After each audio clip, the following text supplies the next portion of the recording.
이 정치 용어에 레임덕이라는 표현이 있어요. 이 레임덕은 그 현직에 있는 대통령의 그 임기 만료를 앞두고서 나타나는 일종의 권력 누수 현상이라고 볼 수 있어요. 이 레임덕이라는 단어의 뜻은 오리가 뒤뚱거리는, 기우뚱거리는 모습, 그렇게 기우뚱거리면서 걷는 모습에서 비유한 말인데, 이 말이 정치적으로 사용된 것은 1980년에 미국의 레이건 대통령이 재임할 당시에 임기가 1년 남은 때부터 그 권력에 이제 누수 현상이 나타나는 것을 보면서 그렇게 사용했습니다. 왜 이 말씀을 드리냐면, 오늘 우리가 살펴본 이 남유다의 세 번째 왕 아사왕, 이 아사왕의 통치 말기가 딱 그랬습니다. 우리가 앞에서 본 것처럼 지난 35년 동안 아사왕이 쌓아왔던 그 신앙 개혁, 그리고 그로 인해서 하나님께서 주신 평화가 순식간에 뒤집어집니다. 왜 이런 반전이 일어나냐면, 성경이 진단하는 이유는 딱 한 가지예요. 초심을 잃어버린 겁니다. 아사왕이 초심을 잃어버렸어요. 어떤 도전이 왔을 때 그것에 반응하는 그런 응전의 방식이 아사왕이 이전까지 보였던 모습과는 달리 세상적인 방식, 세속적인 방식을 선택했기 때문에 그렇습니다. 세상적인 방식이라는 것은 사실 다른 게 아닙니다. 하나님보다 사람을 더 의지하는 겁니다. 그게 이 아사왕이 망하게 되는 그런 원인이다, 성경은 지적해요. 9절이 단적인 표현이에요. 9절 말씀을 보면 이렇게 기록합니다. 주님께서는 그 눈으로 온 땅을 두루 살피셔서 전심전력으로 주님께 매달리는 이들을 힘있게 해주십니다. 이번 일에 임금님께서는 어리석게 행동하셨습니다. 이제부터 임금님께서는 전쟁에 휘말리실 것입니다.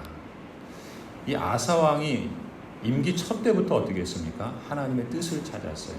그리고 위기를 만나면 하나님께 부르짖어 기도했습니다.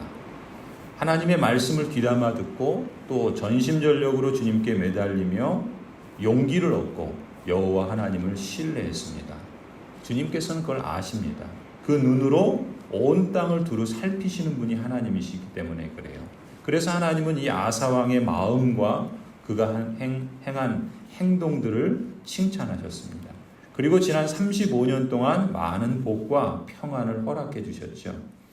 그런데 안타깝게도 이 아사왕이 그 권력 말기에 초심을 잃어버린 거예요.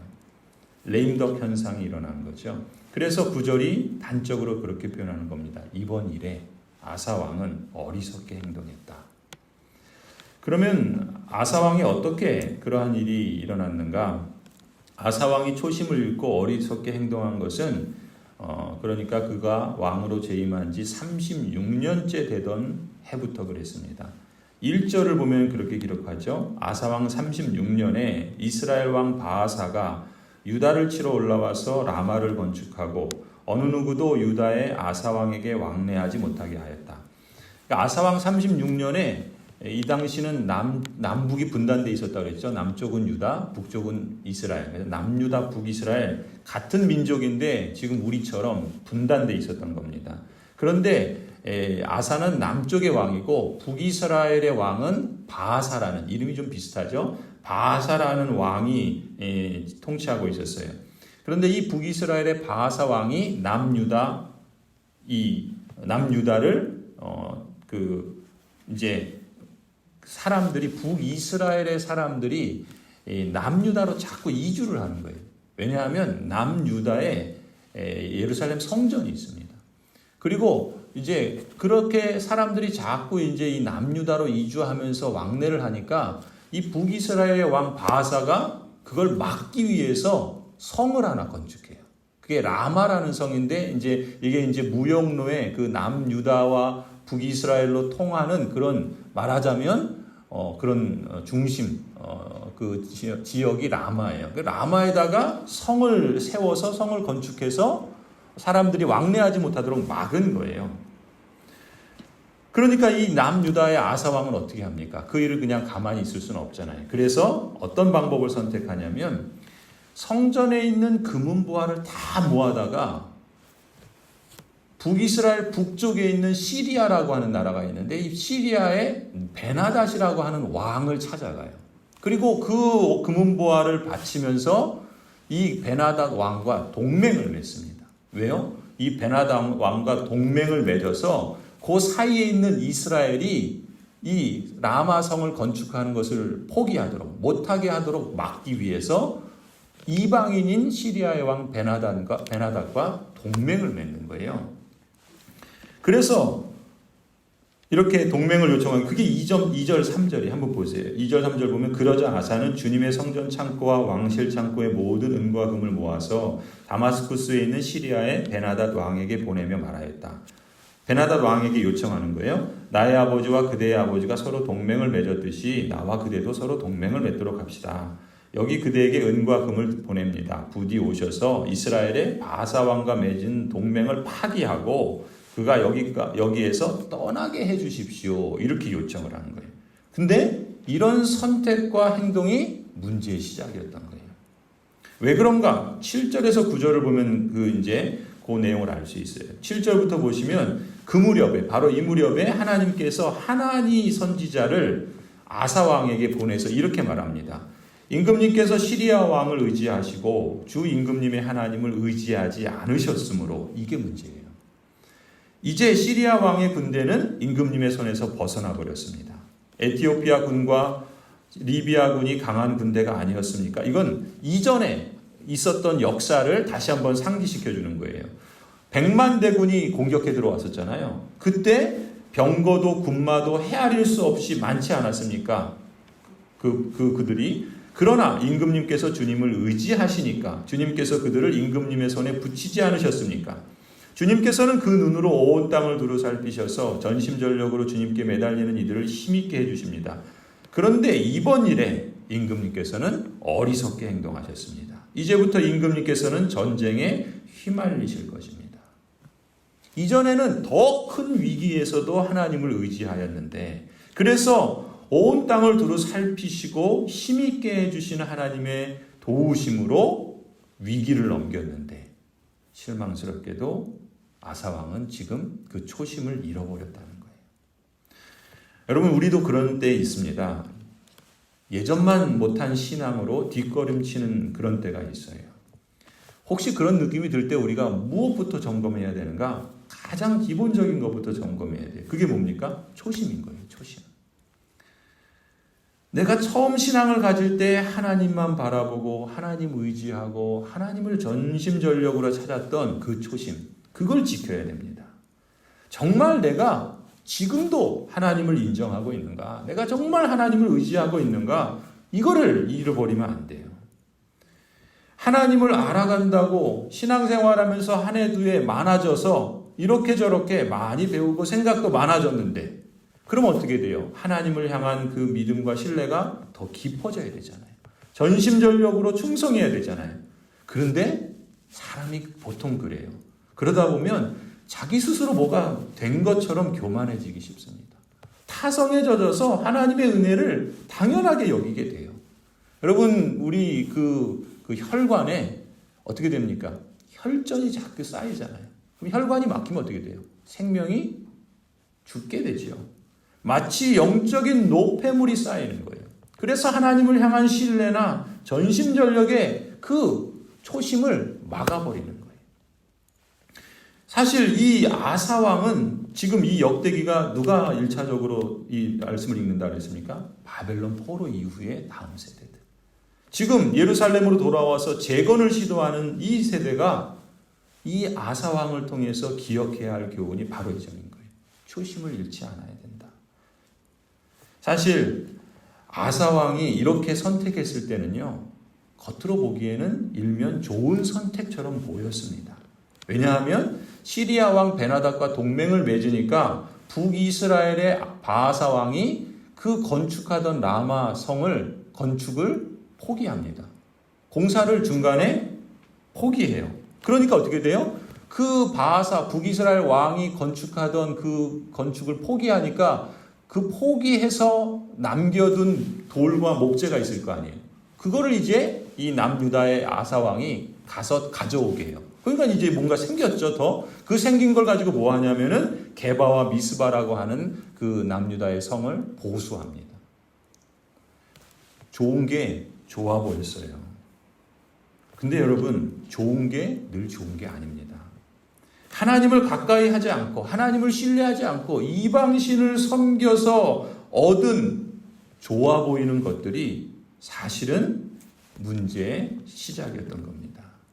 여러분, 하와의 범죄가 뭐예요? 인류의 처음 범죄가 뭡니까? 하나님 말씀 듣지 않고 눈에 좋아 보이는 것 선택한 거예요. 결과가 좋아 보인다고 그릇된 행위의 정당함을 주장할 수 없습니다. 하나님 가까이 하지 않고 전심전력으로 예배드리지 않고 하나님의 말씀과 뜻과 사명에 무관심하게 사는데 아무런 일이 없어요. 몸도 편하고 또 괜찮은 것 같아요. 그러면 사람이 어떤 마음이 듭니까? 예전에는 그러지 않으면 왠지 마음이 좀 불편하고 껄끄러웠는데 그렇게 해도 아무런 일도 없는 것 같아요. 결과가 좋은 것 같아요. 그러니까 정말 그게 좋은 줄 알고 착각하면서 삽니다. 좋은 게 좋은 거다. 요즘 다 그렇게 하는데 뭐 그렇게 합리화해요. 사실 이것이 아사왕이 보였던 두 번째 판단 미스입니다. 더군다나 더 결정적인 건 뭐예요? 하나님께서 하나니 선지자를 보내셨어요. 그래서 하나님의 말씀을 전합니다. 그때 아사왕이 어떻게 반응합니까? 10절을 한번 보세요. 10절에 보면은 선지자 하나니가 전하는 말씀을 듣고서 아사가 어떤 마음을 품느냐? 아사는 선견자의 이 말에 어떻게 합니까? 화를 참을 수가 없었다 그래요. 그래서 그 선지자를 감옥에 가두어 버립니다. 그만큼 화가 치밀어 올랐던 것이다. 성경은 그렇게 선명하게 기록합니다. 그때 아사는 백성들 가운데서도 얼마를 학대하였다. 이 아사 왕이 분노한 거예요. 하나님의 말씀을 들으면서 그 말씀에 아멘한 게 아니라 나를 향해서 이렇게 쳐? 그러면서 분노하는 겁니다. 그리고 그 선지자를 감옥에 쳐버리고 그리고 그 백성들을 학대합니다. 자기를 살리기 위해서 진실되게 말한 하나님의 선지자를 오히려 옥에 가두어 버려요. 그릇된 길을 갈 때 대개 하나님의 말씀이 귀에 들어오지 않습니다. 하나님의 책망이 하나님의 말씀의 권면이 귀에 들어오지 않아요. 여러분, 상식적으로 그렇죠. 누가 싫은 소리 하면 누가 귀담아 듣겠어요. 그게 상식입니다. 그러나 우리 그리스도인은 상식을 따라서 살기도 해야 돼요. 그러나 하나님의 말씀 앞에서는 그렇지 않습니다. 상식적으로 내게 싫은 소리 하는데 그걸 귀담아 들어 듣지 않는 것을 정상으로 여기다 보니까 어떻게 돼요? 양심이 무뎌지는 거예요. 하나님의 말씀에 대한 감각을 잃어버리는 겁니다. 오히려 그거에 대해서 분노하고 악을 행하는 겁니다. 그래서 9절을 보세요. 9절이 어떻게 됩니까? 이번 일에는 임금님께서 어리석게 행동했습니다. 이제부터 임금님께서는 전쟁에 휘말리실 것입니다. 몸과 마음이 전쟁에 휘말립니다. 그의 나라가 전쟁에 휘말립니다. 지난 35년 동안 하나님이 복 주시고 평안을 주셨던 것이 이 순간부터 이번 일로 인해서 깨져버립니다. 여러분, 근데 우리가 주목할 것은 전쟁은요, 외부에서부터 오지 않습니다. 어디서부터 왔습니까? 아사왕의 마음에서부터 왔어요, 사실. 초심을 잃어버린 것에서부터 찾아온 거예요. 그러니까 어떻게 돼요? 초심을 잃어버리니까 결국 겉으로 좋아 보이는 것, 일이 잘 되는 것 같았는데 사실은 그것이 망하는 전조였던 거예요. 마음의 평안을 잃어버립니다. 나라가 망하게 됩니다. 그 이후 아사의 말년을 그 다음에 성경이 기록해요.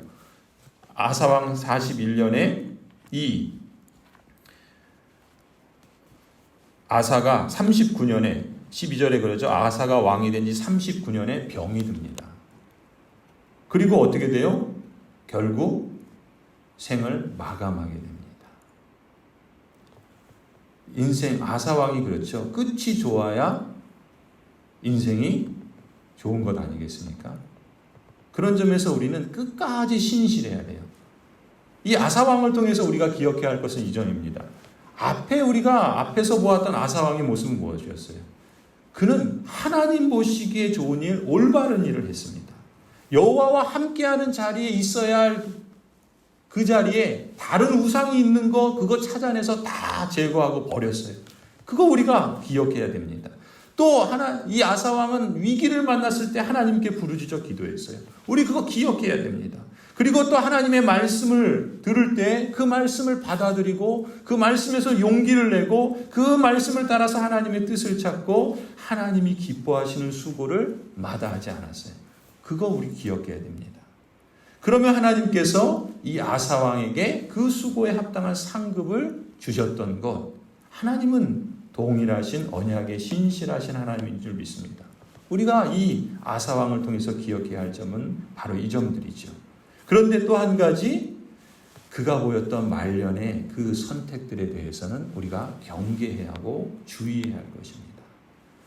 하나님께서 저와 여러분에게 또 우리 가정들과 또 우리 교회에게 우리가 만나는, 우리가 직면하는 여러 상황과 또 일들 가운데 하나님 보시기에 좋은 일, 또 하나님을 앞장 세우는 일, 하나님의 이름과 명예를 드높이는 일, 하나님의 말씀을 귀 기울여 듣고 그 말씀에서 용기를 얻고 전심전력으로 하나님이 기뻐하시는 뜻을 찾고 또 신뢰하며 행동하는 일, 이러한 복된 선택과 또 그로 말미암은 하나님의 그 상급이 우리에게 충만하기를 간절히 소원합니다.